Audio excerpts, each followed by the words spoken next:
Mesdames et messieurs et demoiselles, je vous salue. Je suis votre humble serviteur, Teradom Nathan.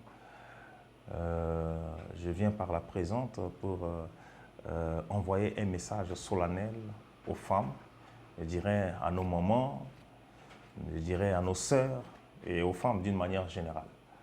Vous savez, la femme est un être spécial qui est dans le plan de Dieu. Et vous savez, quand Dieu a créé l'homme et la femme, la Bible dit que la femme a occasionné la chute de l'humanité tout entière parce que Adam avait une femme qui s'appelait Ève. Et Ève est allée couper le fruit qui était dans le jardin d'Éden, de l'arbre de la connaissance du bien et du mal.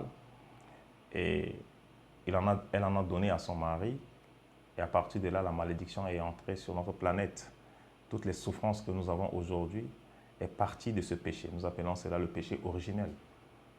Cependant, la même femme a été utilisée par Dieu pour le salut de l'humanité. Parce que Jésus, le Fils de Dieu, celui qui devait venir mourir à la croix pour les damnés que nous sommes, lorsqu'il devait venir, il fallait qu'il passe par une femme. Donc, il est né d'une femme.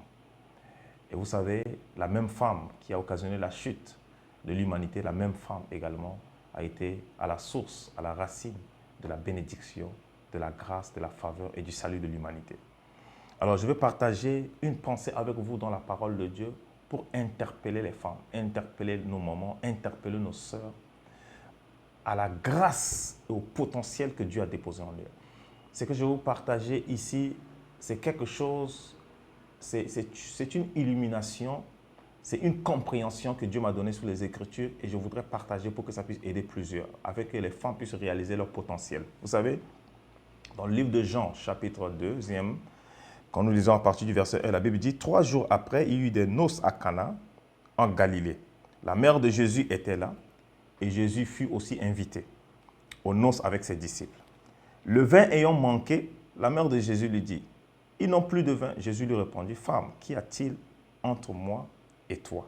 Mon heure n'est pas encore venue. » Sa mère dit au serviteur « Faites ce qu'il vous dira. » Vous savez, je vais m'arrêter juste là, mais si vous continuez la lecture jusqu'au verset 12, vous allez comprendre toute l'histoire parce que ce fut donc le premier miracle que Jésus a accompli dans son ministère de 3 ans et demi sur la terre. Mais lorsque Marie, qui était sa mère, venait vers lui pour lui dire « Nous n'avons plus de vin », qu'est-ce que Jésus a répondu? Jésus a dit « Femme, qu'y a-t-il entre toi et moi?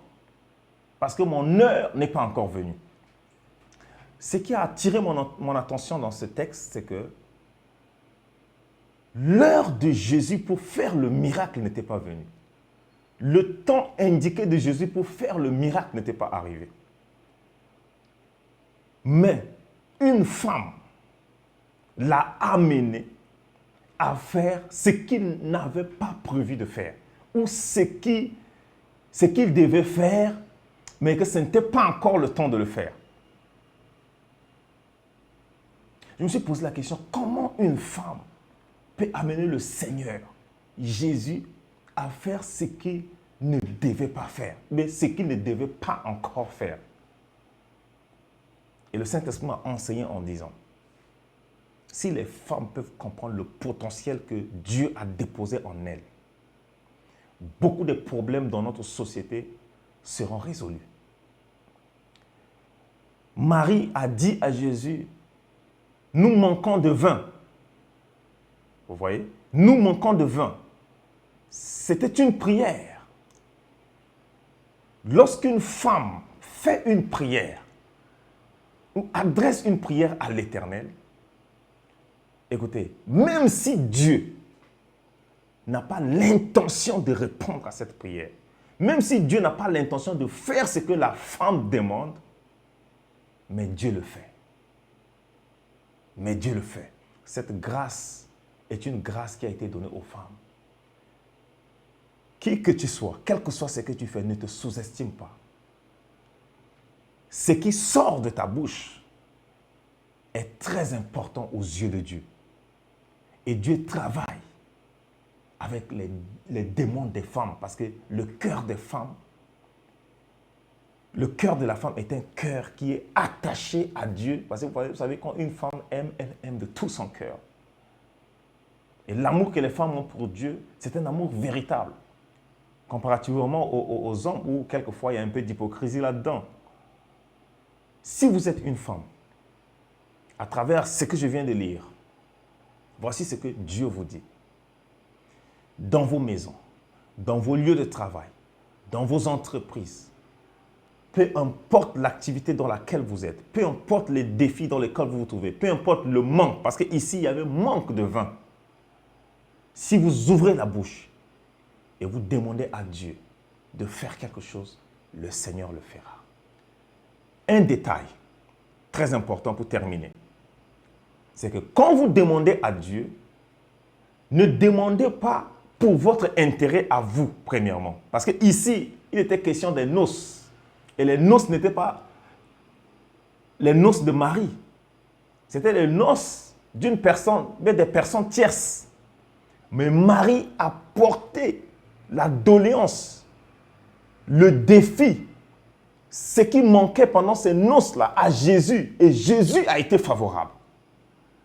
Tout ce que vous allez demander à Dieu, de tout votre cœur, et dont votre intérêt ne sera pas mis en avant, le Seigneur va vous exaucer. Si les femmes prient pour nos nations seront guéries. Parce que le Seigneur exaucera leurs prières. Si vous priez pour la nation, c'est vrai, vous y trouverez votre compte, mais ce sera l'intérêt général. Toute prière adressée par une femme à Dieu avec foi pour l'intérêt général est une prière qui s'inscrit dans la volonté absolue de Dieu. Même si Dieu n'a pas l'intention de faire la chose, Dieu le fait. Parce que c'est la femme qui a prié, parce que c'est la femme qui demande, parce que c'est la femme qui crie à Dieu.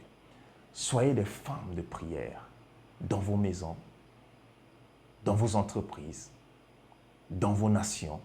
Soyez des femmes de prière. Demandez des choses à Dieu, le Seigneur le fera. Que le Seigneur vous bénisse. Shalom, shalom.